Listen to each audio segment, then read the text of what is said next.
¿Qué tal? Buenas tardes, bienvenidos a nuestra quinta emisión de este Fútbol del Recuerdo, donde seguimos repasando las viejas glorias que tuvo el Sportivo Bombal y que tiene la Liga Deportiva del Sur, haciendo memoria a aquellas campañas del año 90, 91, 92, 93. Y hablando del año 93 nos encontramos con uno de los grandes jugadores que tuvo el Sportivo Bombal. Se encuentra aquí a mi lado el señor Javier Papa. Bueno, Javier, ¿qué tal? Bienvenido, buenas tardes. Hola, buenas tardes, ¿cómo te va? Bien, disfrutando un poquito la tarde, se nubló un poco, pero un domingo particular. Tuviste que venir para votar y contame un poquito. ¿Sos de venir seguido, venir los fines de semana? ¿Cada cuántos días te acercas a Bombal? No, vengo una vez por mes, me tira Bombal, siempre tengo toda la familia, todo mi cariño, toda la gente, mis amigos y demás. La verdad que los amigos los veo poco por la cuestión de la familia y los tiempos, pero vengo una vez por mes más o menos. Bueno, estamos acá dentro del campo del Sportivo Bombal, imagino que a la hora de revisar, mirá los arcos, mirá las bandas, mirá ese pibe, es un montón de recuerdos, ¿eh? Sí, sin duda. La verdad que me di cuenta con el tiempo que hoy los chicos míos, yo estoy viviendo en Cañada de Gómez, los chicos algunos hacen un deporte u otro, están en un club, y siempre lo digo y se lo digo a mi señor y demás, cuando uno no tiene, cuando en el corazón, digamos, hay un club que uno vivió muchos momentos, muchos recuerdos lindos desde chico, es lo que queda. Y la verdad que Bombal o el Sportivo me trae un montón de recuerdos desde lo deportivo, lo familiar, la verdad que son muchas cosas, mucha historia. En la semana, sí, digamos, bueno, vos estás trabajando afuera de Bombal, estás viviendo hace mucho tiempo afuera de la localidad, y preguntás si en la semana cómo salió Sportivo, ¿te interesa cuando venís, sí, cómo va el Canario, cómo va la tabla, cómo va el campeonato? Sí, siempre mi hermano me informa, me tira algunos datos, pregunto, sí, sin duda, están siempre los mismos actores, uno más, otro menos, pero en principio cuando escucho, bueno, está primero, hoy le toca con Firma Fútbol, hoy le toca con los Andes de Alcorta o Blanco y Negro, bueno, y son los mismos que estaban en esos tiempos, la liga está más o menos trazada de la misma manera, así que, bueno, sí, siempre pregunto, si no vengo a la cancha, hoy los tiempos no, la verdad que no me dan, pero si me preguntás si me gustaría, te tengo que decir que sí, porque lo sigo extrañando, esa es la realidad.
Yo empecé a jugar en Puerto. En Puerto me acuerdo que estaba Maradona Tibaldi, había un grupo de chicos, no me acuerdo cómo se dio, pero bueno, empezamos a jugar ahí y en ese periodo yo no sé si se armó o se afianzó la subcomisión de fútbol infantil, donde bueno, había mucha gente trabajando, todo padre de chicos, donde había un empuje importante.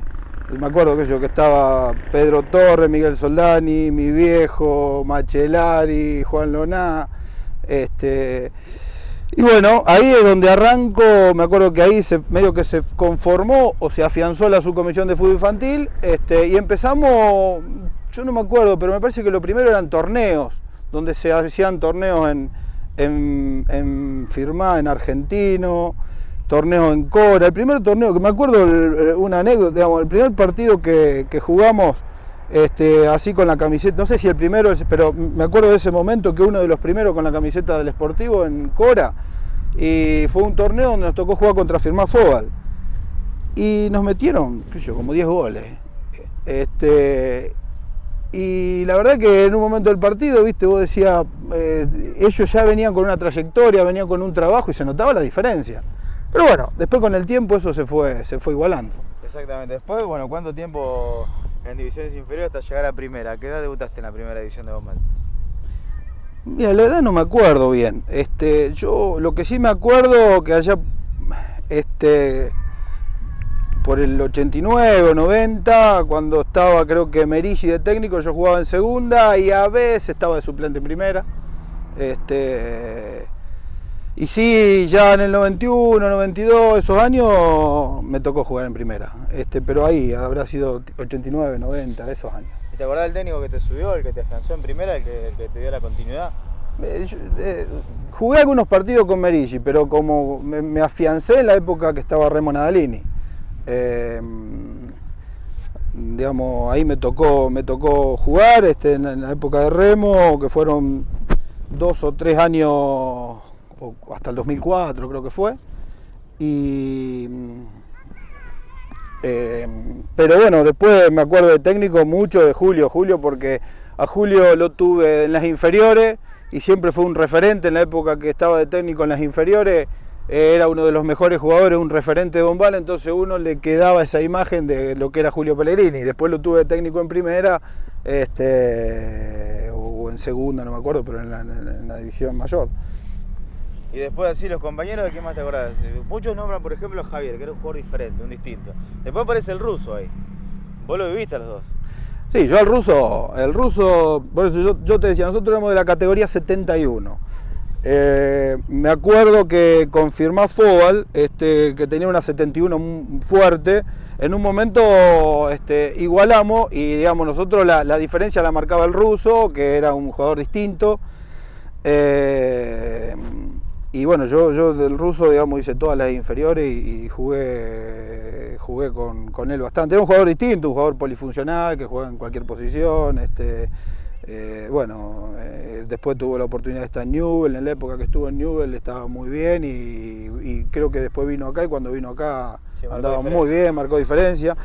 Y sin duda Javier un poco creo que fue la continuidad de Julio. Yo con Julio no jugué, no alcancé a jugar, pero venía a la cancha porque mi viejo era futbolero, hincha del club de toda la vida y en mi casa mi viejo hablaba de fútbol y se hablaba de fútbol. Y bueno, Javier fue un poco la continuidad. Javier era un jugador distinto, un jugador muy reconocido en toda la liga. De los jugadores que marcó, digamos, una etapa. Después vos dijiste, en el Sportivo continuó con el legado de Julio, pero también en la liga, porque fue muy reconocido. Sí, por haber compartido campeonato, dijiste, bueno, en primera no se te dio de salir campeón. No, en primera no. Sí, en primera no. Perdimos, creo que 2 semifinales, con los Andes una, con Acebal otra. Y teníamos un equipo competitivo, en un momento estaba bien reforzado, un lindo equipo, pero bueno, no tuvimos la suerte de salir campeón. Porque yo creo que Bombal salió campeón en el 96, después bueno, yo me fui antes, me fui en el 94, o el 95 por ahí. Compartiste, bueno, plantel del 93, que bueno, como dijiste, un plantel muy fuerte, muy competitivo, pero a la vez con una particularidad, había un solo jugador que no era de Bombal, que era Radizani, bueno, que después ya casi fue adoptado, pero me imagino que una satisfacción de decir, bueno, éramos todos pibes del pueblo los que jugaban. Sí, no, y había un buen plantel, ojo, Javier era un buen jugador, el ruso, pero teníamos jugadores distintos, digamos, Caco Cartavia era un jugador. Yo hoy miro los partidos de la liga y demás y me doy cuenta de lo que era. Me tocaba jugar en el medio campo y él era un jugador también muy reconocido, tipo fuerte. El negro Radizani, sin duda, el negro era también gente que marcaba alguna diferencia. Había partidos que vos teniendo un jugador como eso, en cualquier momento te descolgaba una pelota y la colgaba en la red, ¿viste? Sí, además se adaptó rápidamente al grupo, a los compañeros, digamos, hoy por eso ya soy un amigo de todos. Claro, Lo claro, que marca también la claro, calidad claro, de una persona. claro, claro.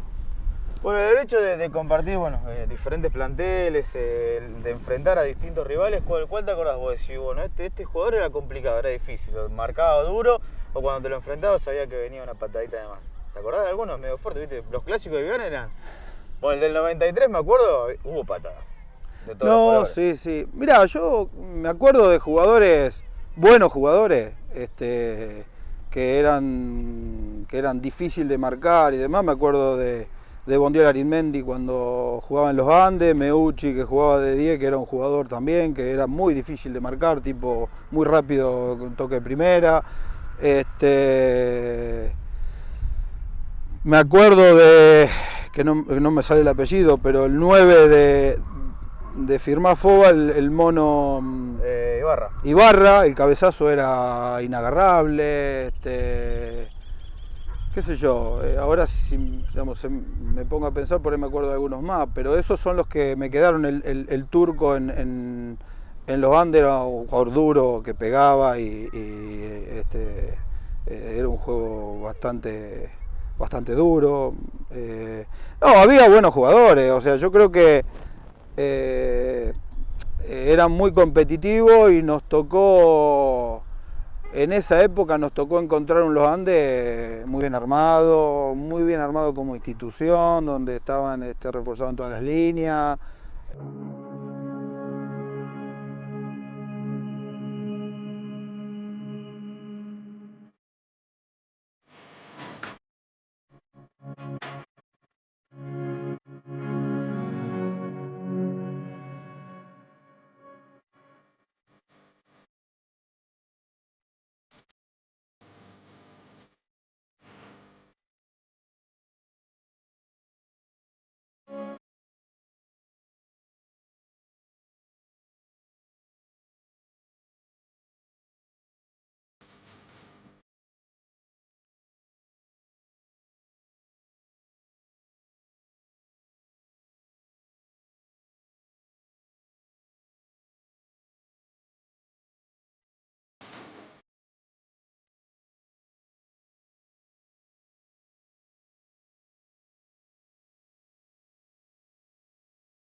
Bueno, pues pasó el tiempo en primera, jugaste los partidos, ya te quedó alguna cuenta pendiente, pero te tuviste que retirar de pibe, muy joven, algo, bueno, digamos, para alguno que disfruta el fútbol como lo hacía vos, complicado, difícil a la hora de decidirlo. Sí, hoy a la distancia te digo que no sé si fue una buena o una mala decisión. Siempre me pregunto qué hubiese pasado si hubiese seguido jugando, que me gustaba. Pero bueno, fue un momento donde me tocó, yo estaba en Rosario, viajaba con los muchachos que viajábamos en esa época, y después en un momento, bueno, por cuestiones de trabajo y la facultad, me fui a vivir a trabajar a Villa Constitución y a vivir a San Nicolás, y empecé queriendo jugar y la verdad que no se dio lo que yo pensaba, no estaba en condiciones físicas. Me había armado un esquema de ir a practicar solo y después venir las prácticas acá los viernes y demás, y no tuve que dejar. Y sí, tuve que dejar joven. Y a mí me costó, digamos, yo no era un jugador distinto, más o menos era un luchador. Me costó llegar a primera porque no se me hacía fácil. Y bueno, y al tener que haber dejado joven, la verdad que todavía me queda picando si la decisión fuera mejor. Sí, además la gente, digamos, de la liga lo sabe, el jugador amateur tiene su profesión, tiene su trabajo, termina de trabajar, va a entrenar, es complicado, es difícil. Vos dijiste, probaste, intentaste hacerlo, pero se hizo complicado. ¿Te acordás los viajes con los compañeros cuando venías con los muchachos de allá? Sí, en un momento yo viajaba con el auto arranqué viajando yo con el auto y veníamos con el negro Radizani, Diego Tosto, el ruso, y después me acuerdo que venía el ruso también con el auto de él y veníamos, me pasaba a buscar por la facultad y bueno, y se había armado todo un ambiente de camaradería, todos jóvenes. Todo serio, no se venían riendo. Había de todo. ¿Y te acordás la semana así previa a cada partido mientras, bueno, tuviste la suerte de jugar con el Sportivo, con el Canario? La semana, por ejemplo, la del trabajo, la de las comidas, muchos se acuerdan de las comidas del fin de semana, antes del partido. No, las comidas, claro, de los viernes a la noche, como te dije, había mucha gente trabajando. Y la verdad que era el viernes se hacía el pollo arroz con pollo en pleno invierno, o algún invento que trabajaban ahí, lo de la comisión de fútbol, y que bueno, estaba el Oreja Mioní, estaba Cacho Bichiré, ahora me había olvidado un montón, ¿viste? Son los que me acuerdo. Los viernes sí, se comía el asado ahí. Y bueno, había técnicos como Julio que insistía, muchachos, hay que quedarse a comer el asado como parte de la conformación del plantel, como parte de la unión del grupo. No te olvides que esto era un pueblo y cuando uno salía a la calle entraban los comentarios, che, lo pusieron aquel, ¿por qué no lo pusieron aquel allá? Y uno como jugador estaba adentro, y los jugadores que estaban al lado son pares y emitir una opinión si era mejor o peor. Uno lo podía hacer, pero ese radio pasillo que se generaba a veces era contraproducente para el plantel, porque las distintas opiniones, y Julio era un insistente en que quería que el plantel esté conformado como plantel y un poco los de afuera, que no nos enganchemos en todos los comentarios de afuera. Entonces él insistía con venir a comer los viernes, con mantener esa camaradería. Bueno, sí, porque mal no le fue después el hecho de compartir todo eso. No, seguro que sirve. No, sin duda, un equipo de fútbol es un equipo, arranquemos por ahí. Después hay jugadores que son diferentes o no, pero si te funciona como equipo, es donde, digamos, yo lo que vi es que cuando uno entraba en ese radio pasillo que dividía el plantel o inclinaba para uno u otro lado la decisión del técnico y demás, nunca le hacía bien. Muchas veces eran decisiones estratégicas, un jugador jugaba mejor que otro, pero bueno, la decisión era ponerlo a esto porque en este partido estaba el delantero que había que marcarlo y vos... Entonces eran decisiones estratégicas. Si vos la mirabas fuera de contexto, decís, che, pero este es mejor que aquel, pero en el partido en sí se daba. Sí, y bueno, claro, y esto en un pueblo o en una ciudad chica, bueno, ese radio pasillo era parte de, ¿no? ¿Y a ustedes lo ayudaba el hecho de lo que tiene que ver con la conformación de grupo, decir, bueno, no hacer caso a lo de afuera? ¿O a veces entraba un poquito? Siempre un poquito entraba. Lo que pasa es que si del otro lado no había estado esa insistencia, entraba más. Y si entraba mucho ya era complicado. Siempre había quien buscaba dividir o buscaba generar una opinión. Es parte también de la vida del fútbol, ¿no? Es parte de que todo el mundo opinamos y con el partido ya del domingo opinamos más todavía y es más fácil opinar. Pero bueno, el hecho de tratar de mantener la camaradería, mantener una unión y demás, yo creo que era positivo y ayudaba.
Sí, como el común denominador de siempre, afuera somos todo técnicos. Claro. En la realidad. Claro, no, claro. pero lo bueno es que, por ejemplo, uno el que estaba dentro decía, entendía el por qué era el cambio, por qué salía uno y por qué entraba el otro. Eso era lo fundamental. No, sin duda, sin duda eso se entendía, siempre buena gente, en ese sentido yo creo que al que le tocaba, al que, digamos, cuando te tocaba quedar afuera siempre te dolía, uno llegaba a las prácticas de los viernes, que hacíamos el partido primera y segunda, y primero, más en el caso jugador, qué sé yo, como yo, había jugadores que ya eran de primera con nombre y apellido y por más que faltaba una práctica que no se daba tanto, pero bueno, hay 3 o 4 que son siempre los que marcaban la diferencia, que un poco lo que decíamos antes. Y los otros tratábamos de lucharla. Y vos llegabas el viernes y querías ver, bueno, cómo armaba el equipo, a dónde iba la primera y a dónde iba la segunda. Y si me tocaba estar en primero, me tocaba estar en segunda, en el partido del viernes, en la práctica del viernes. Y eso también ayudaba porque era una competencia leal, de forma tal de poder ganarse un lugar en la primera.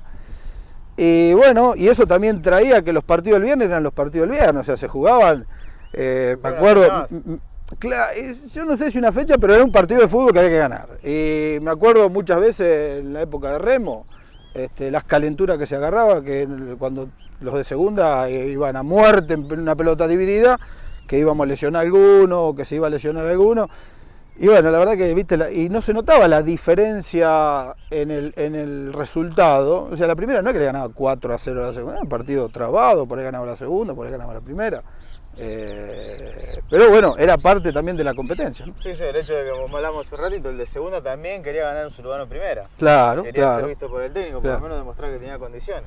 Bueno, ¿te acordás de la cena de los viernes? ¿Y alguna anécdota en particular con algún técnico, algún compañero, o algún partido en algún lado? ¿Algún viaje, por ejemplo? Mirá... Hay miles, pero viste que hay una que siempre te marca un poquito. Sí. No, me acuerdo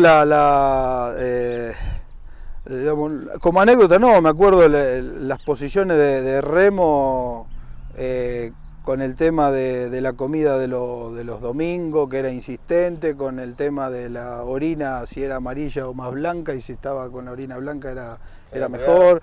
Qué sé yo, me acuerdo de en el vestuario, por ahí pasaba con una vallaspirina o una aspirineta, a ver si la quería, que eso te ayudaba a estar más tranquilo en la cancha. Me acuerdo del Rudamacho, bueno, ese viejo, pero Remo era insistente con eso y era seguidor. Para aquellos que lo saben, el Rudamacho en la pierna. En la media. Era un poquito para espantar la envidia, para espantar un montón de cosas. Sí. Y así, por ejemplo, en lo que fue tu carrera, ¿sufriste alguna lesión importante o estuviste ajeno un poquito a eso? No, gracias a Dios nunca. La verdad, nunca tuve una lesión. Un esguince así, pero ni siquiera acá jugando al fútbol. Pero no, lesiones grandes no tuve nunca. Así que, bueno, y después de los técnicos, por ejemplo, marcabas Remo, tuviste varios. ¿Cuál fue el que te marcó? Viste que alguno te marca como persona, porque a lo mejor es un tipo sincero, frontal, o es un tipo que te endereza la vida, te dice, bueno, muchacho, la vida es así. ¿Tenés alguno que te haya marcado por algún consejo, algo que te haya dado en su momento? Mira, el que me quedó, como te dije, yo lo escuchaba mucho porque también era más de la relación por ahí de padre a hijo, que yo, Mundo, era un tipo que yo lo escuchaba y lo respetaba porque era de la edad de mi viejo y era muy allegado a mi familia. Y Julio me quedó desde chico, Julio me quedó desde que era el técnico de las inferiores de Bombal.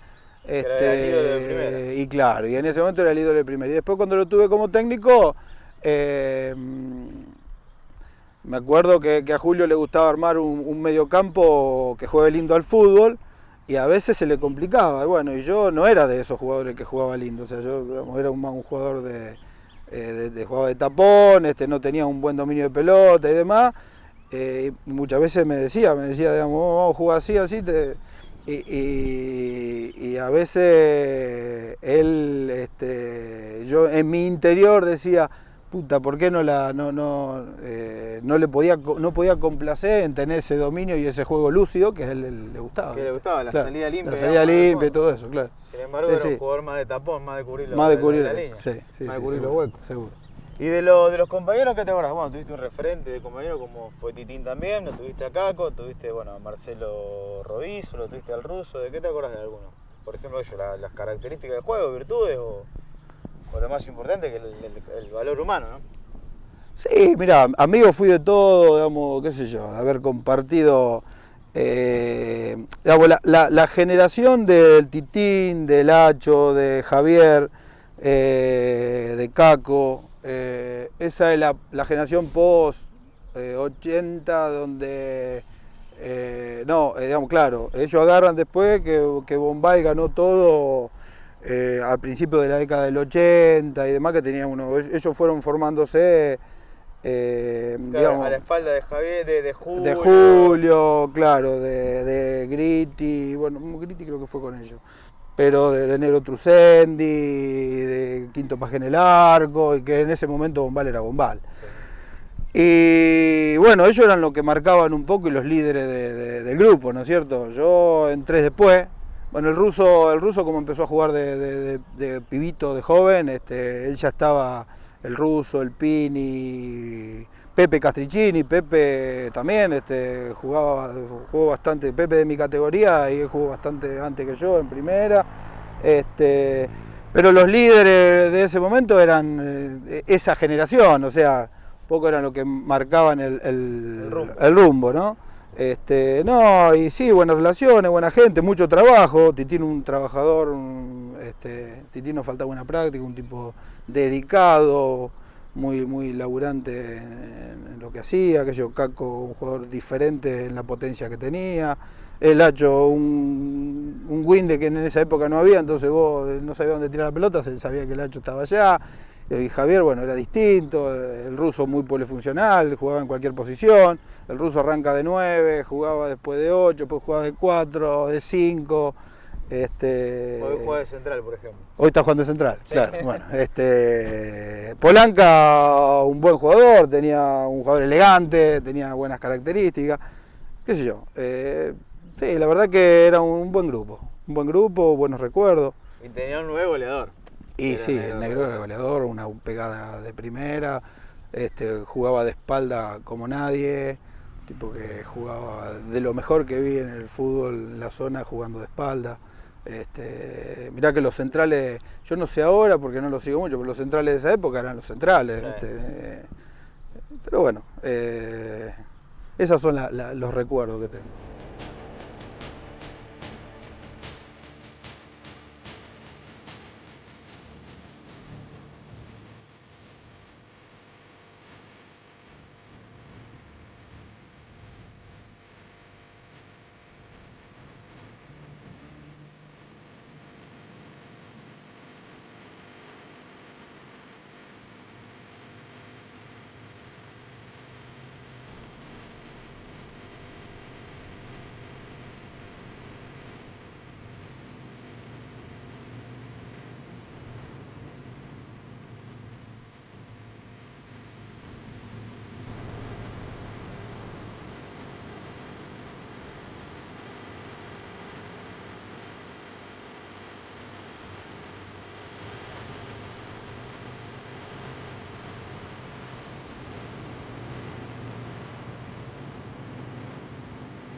¿Y qué te deja el fútbol? Ahora, viste, vos analizás, vos decís, generalmente mucho marcan la amistad, los amigos. No solamente los que compartieron vestuario, sino a quien te enfrentaste también. Por ejemplo, decís, bueno, conozco, qué sé yo.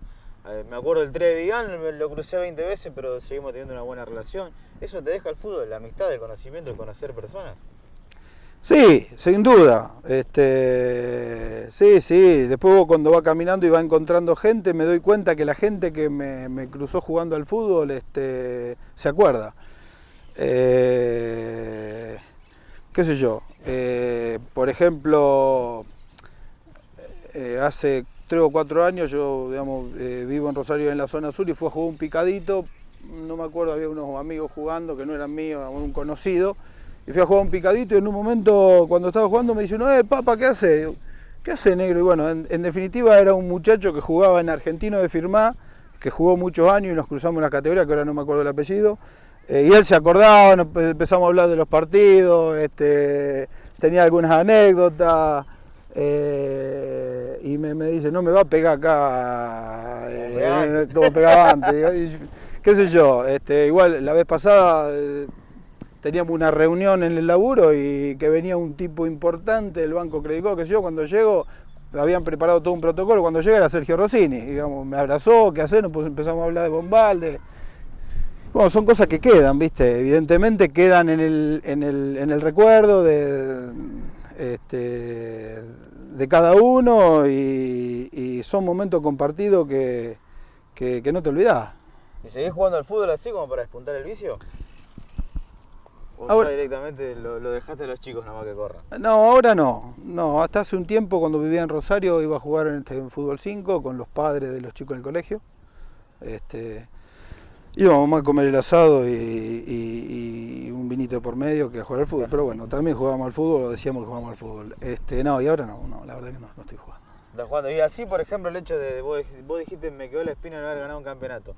Y la espina de no dirigir, así alguna vez te picó el bichito de decir, me gustaría dirigir aunque sea inferiores, o primero, probar suerte. No, porque, qué sé yo, la verdad que no me incliné por ese lado, sí la espina de trabajar en alguna subcomisión, de trabajar para los chicos, de aportar todo lo que puedo aportar en pos de una buena, no solo que salgan buenos jugadores, digamos, un lugar de contención para los chicos, para la gente que muchas veces no tiene la posibilidad de practicar en otros lados. Hoy el hecho de que hagan un deporte, de que estén adentro de una cancha, de que estén adentro de un club, creo que es importante y en eso sí me queda dando vueltas si algún día puedo aportar de estar presente. El tema del deporte, de tomarlo como una inclusión, digamos, con algo social. Sí. Llama directamente lo que es la parte de trabajo. ¿Lo sentís? ¿Sentís esa diferencia que hay en el fútbol a veces o no? Lo que es la parte de que quizá el hecho de los pibes que tienen a lo mejor condiciones, pero no tienen los medios económicos como para llegar a clubes grandes que están un poquito alejados o no se ve tanto en la ciudad. Vos que viviste, digamos. No, sí, se ve relegado, por así decirlo de una manera. Sí, se ve. Yo veo ahí en el club hay chicos que tienen unas condiciones bárbaras y no pueden ir, se les complica. No, se ve. Yo creo que llegar arriba es tener condiciones primero y después una cuota de suerte. Una cuota de suerte de lo que te tocó, de quién fue tu tutor, de cómo te van llevando o qué apoyo tenés. Y yo creo que hay chicos que con menos condiciones pero con una mejor tutoría llegan y otros que tienen más condiciones y no tienen a nadie que los soporten y que los impulse y que los ayude, se le hace cuesta arriba llegar. Y después, bueno, saliendo un poco y volviendo a lo que fue tu carrera de fútbol, bueno, tuviste que retirarte joven, muy pibe, pero ¿qué te acuerdas de esa época? Por ejemplo, los árbitros. Algunos dicen que dependiendo del rival, el árbitro a veces tiraba un poquito para el local o para la visita. ¿Te acordás de algún partido medio extraño? No, del partido extraño que me acuerdo, y yo una anécdota que por ahí te la puede contar, te la va a contar Pepe Castrichini cuando juegue, que cuando en Mugueta, cuando Pepe agarra al árbitro y y se enoja y le tira una trompada y ahí le dan no sé cuántos años, el árbitro lo buscó. Yo estaba y lo buscaba con la lengua y que nene no, que nene sí, digamos. Entonces ahí como que me quedó marcado y dije, mierda, cómo manipulean la situación. Sí. Que te provocan, te buscan salir un sí, poco te provocan. Sí, ¿Y a vos no te pasó? Mira, los árbitros en general...